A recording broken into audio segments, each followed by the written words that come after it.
Hello everyone and Chodesh Tov. It is Adar, the month of joy.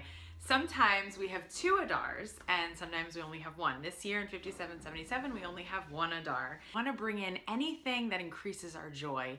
I recently had the pleasure of sitting in a workshop with Kyle Cease. He's a fantastic speaker and he was saying that one thing we should be working on all the time is bringing in things that make us feel light as opposed to heavy. And I am wearing a very florally fun outfit today because I want to remind everyone that on Purim we dress up as either a character from the Purim story, or we can dress up as something that sort of emulates an ingredient, an idea, a characteristic that we would like to bring in to this year and beyond. So if you're a shy person, you might dress up in something really loud. If you're a really loud person, you might want to dress up in something a little bit softer, or as a character who's a little bit more coy or shy or thoughtful. Opposite or a different character that you would like to bring into your life. Now let's talk about the differences between Purim and Halloween. A lot of people say, well, Purim is like the Jews' version of Halloween. That's kind of true for a couple of reasons, but there's also a lot of differences. So on Halloween, we dress up usually like ghosts or goblins, or just choose to dress up very sexy. And there's nothing wrong with that. It's just, there's not necessarily any meaning behind it. Purim has so much meaning packed into it. First of all, it is a holy day commemorating the Jews were not killed. This month is all about solidarity as a people, as one people, because we really are all from one, Shema Yisrael, Hashem Elokeinu, Hashem Echad. We have the power to unite and do good with our power, whatever little bit of power each of us has.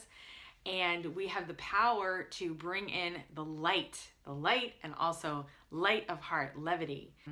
Focus on charity this month. It is said that we are allowed to give charity 10% of our earnings any time of the month that we wish, but it should be consistent.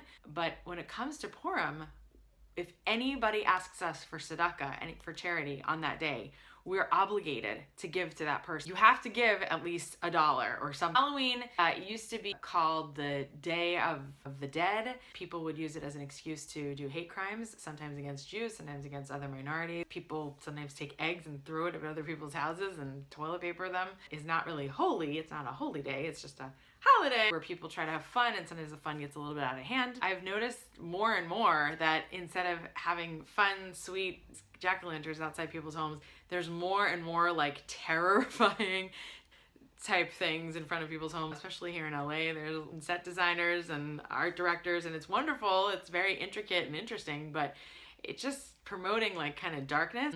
And people will go around and say trick or treat. They don't say, please can I have some candy? They say literally like, what are you gonna give me, a trick or a treat? Which is, I don't know if that's promoting such good stuff, just being honest about it. People get really into it, and that's fine and fun, and candy's great. I love candy. Purim is something so different.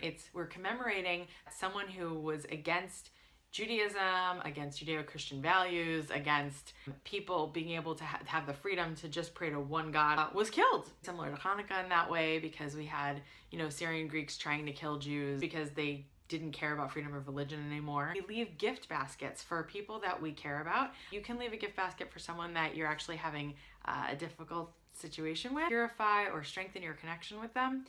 But you could also just leave it for homeless people or people who are in need, right by where they're staying on the street, or actually go to a shelter. The only halacha that goes along with what needs to be in the basket is 2 different blessings. So if you want to drop off a juice box and a fruit, that's fine. Cookies plus a fruit. Drop stuff off that's not perishable or can stay outside for a little while in front of someone's door. You don't even have to say hello to them. You can drop it off and leave. And that's so different than Halloween. For Purim, you go out of your way to drop off to people, and you get it's even a higher mitzvah if you don't see them, or if you have someone else drop it off. You can leave your name and a card if you want to, but you can sometimes leave it totally anonymous, and that's kind of fun too. Now, one thing that I want to bring up about Purim is that people think that it's an excuse to get drunk. And that is absolutely not true. There was a rabbi many years ago named Rabbi Moshe Fierstein who was very upset that people were using Purim as an excuse to get super drunk or super high. And he said, a Jew can never get so high or so drunk that they can't get in a car and try to save someone's life, because we're always needed for that, because that's the mitzvah that trumps every other mitzvah. And get to a place where you're so happy that you love people who are nasty and people who are loving, and you can't even tell the difference between the two of them. In other words, you wouldn't be able to tell the difference between Haman and Mordechai. I mean, I try to be in that place as much as possible, because even if I am upset with someone or I feel that someone stands for something that I don't believe in, I try very hard to love them anyway and hope and pray that they'll come to their senses and not hurt other people.